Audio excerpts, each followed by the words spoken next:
अनहोनी। दोस्तों, क्या कभी आपके साथ ऐसा हुआ है कि आप किसी लंबे सफ़र पे हों और रास्ते में भूत या चुड़ैल आपकी गाड़ी के सामने आ जाए, तो आप क्या करेंगे? तो कहानी को सुनते रहिए, डर का मज़ा लेते रहिए और हमारे चैनल को सब्सक्राइब करना ना भूलें। मुझे भी आपकी तरह भूतों से बातें करना, उनकी कहानियाँ देखना बहुत अच्छा लगता था। कभी कभी तो मैं पूरी रात भूतों की किताबें पढ़ते हुए उनकी कहानियाँ दोहराते हुए निकाल देता था। सच कहूँ तो मैंने आज तक कभी कोई भूत नहीं देखा। मैं अक्सर यही सोचता था कि भूत आखिर दिखते कैसे होंगे। क्या सच में जैसा फिल्मों में दिखाया जाता है ठीक वैसे ही होते हैं? बेहद डरावने, बहुत खूंखार, बड़े बड़े नाखून जो इंसानों के जिस्म से उसका मांस नोच कर खा जाएं, या फिर कुछ और? आपकी तरह मैं भी अक्सर यही सोचता हूँ कि किसी दिन अगर कोई भूत, पिशाच, डायन, चुड़ैल, पता नहीं क्या क्या मेरे सामने आ जाए तो मैं क्या करूँगा?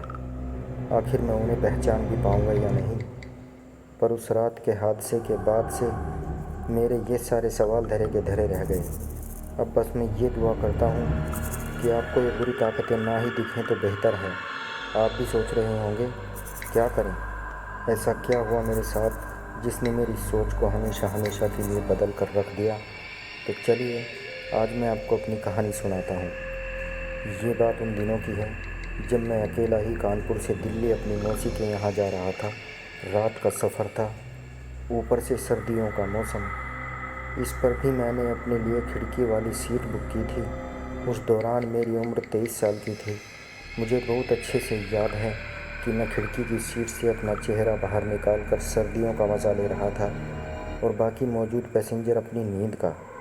तभी अचानक ही बस ड्राइवर ने ज़ोर की ब्रेक लगा दी। मैं खिड़की से गिरने को हो गया। अबे, क्या पीकर चला रहा है? मरने का ही शौक़ है तो पटरी पर लेट जाके हम लोगों को क्यों मारना चाहता है?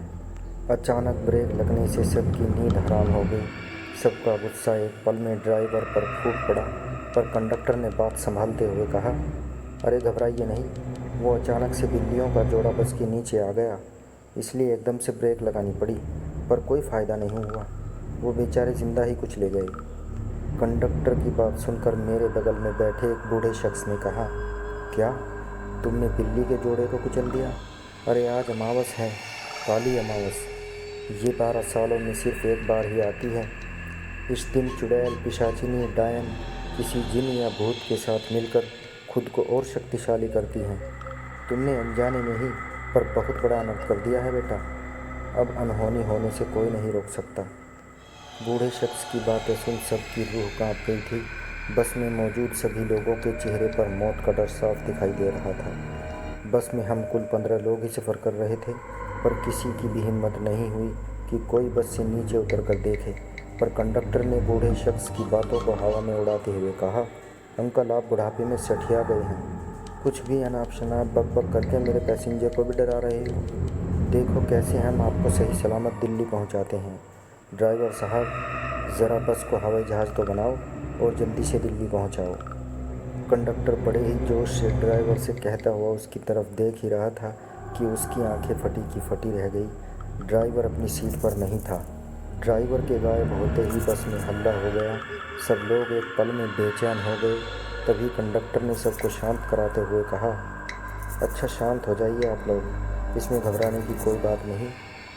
जब कभी बस रुकती है तो ड्राइवर साहब बिना बताए हल्के होने चले जाते हैं। इसमें डरने वाली कोई बात नहीं है। वैसे भी मैं इतनी बस तो चला ही लेता हूँ कि आप लोगों को सही सलामत दिल्ली पहुँचा दूँ, पर पहले ड्राइवर साहब को ढूंढता हूँ। इतना कहकर कंडक्टर गाड़ी से उतरने ही वाला होता है कि मेरे बगल में बैठे बूढ़े शख्स ने कंडक्टर को चेतावनी देते हुए कहा, सुना नहीं कंडक्टर, बाहर मत जाओ। ड्राइवर अब कभी वापस लौट कर नहीं आने वाला, और अगर तुम भी बस से उतर गए तो तुम्हारा भी वही हाल होगा जो तुम्हारे ड्राइवर का हुआ है, फिर कभी नहीं मिलोगे। बूढ़े शख्स के इतना कहने पर भी कंडक्टर ने उसकी एक नहीं सुनी और बेफिक्र ही बस से उतरकर ड्राइवर को आवाज़ें लगाने लगा, ड्राइवर साहब, कहाँ हैं आप? ड्राइवर साहब, अब चलिए। यार, पैसेंजर परेशान हो रहे हैं, जंगल के बीचों बीच बस रोक के कहाँ गायब हो गए?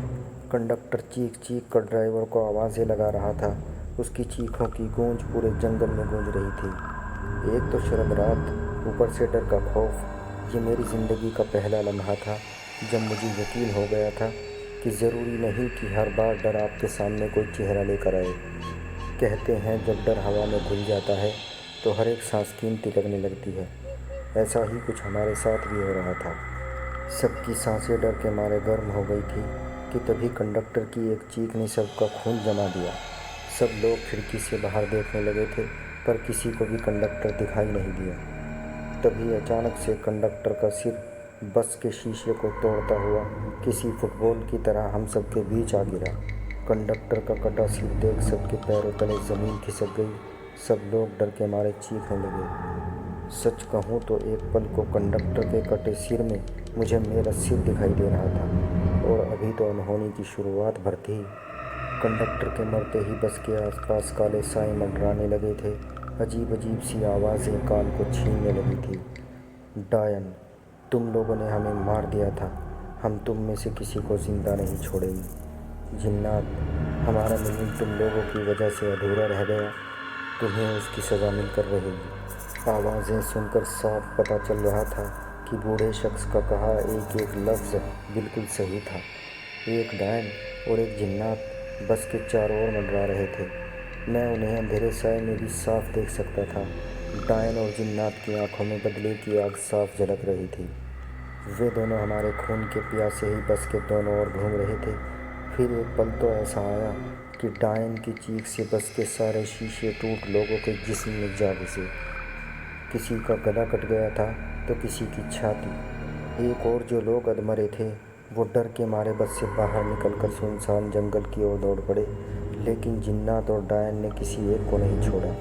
काले साए के रूप में जिन्नात और डायन लोगों को अपने साथ गला में ले जाते और बड़ी बेरहमी से उनके जिस्म के टुकड़े कर उन्हें नीचे फेंक देते थे। इधर बस में भी मेरे चारों तरफ खून ही खून इकट्ठा हुए जा रहा था।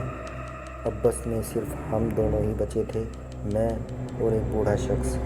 कांच के टुकड़ों ने मुझे भी नहीं बख्शा और मेरे जिस्म को छलनी कर गए, पर मेरी सांसें अभी भी चल रही थी। इस भयानक मंजर के बाद मैं अपना होश संभाल पाता, इससे पहले ही मुझे उस बूढ़े शख्स की चीखें सुनाई देने लगी। उस बूढ़े शख्स की आंखों में कांच के टुकड़े जा घुसे थे।